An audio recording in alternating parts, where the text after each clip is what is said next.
السلام علیکم ورحمۃ اللہ، لک الحمد یا اللہ والصلاۃ والسلام علیک یا رسول اللہ۔ جنت کا راستہ بھول جانا۔ آئیے اس کے بارے میں حدیث پاک سنتے ہیں۔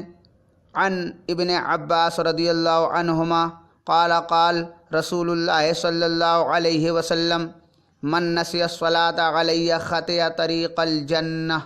امام ابن ماجہ نے اپنی سنن باب الصلاۃ علی النبی میں، امام طبرانی نے المعجم الکبیر پارٹ 12 پیج نمبر 180 پر، امام اصبہانی نے حلیۃ الاولیاء پارٹ 6 پیج نمبر 267 پر، امام بحقی نے شعب الایمان پارٹ 3 پیج نمبر 135 پر، امام منذری نے الترغیب و ترہیب پارٹ 2 پیج نمبر 332 پر، امام سیوطی نے الفتح الکبیر پارٹ 3 پیج نمبر 231 پر، امام ہندی نے کنز العمال پارٹ 1 پیج نمبر 491 پر، اور اس کے علاوہ امام سخاوی، ذہبی اور ابن حجر حیتمی وغیرہ نے اپنی اپنی کتابوں میں اس حدیث پاک کو نقل فرمایا ہے۔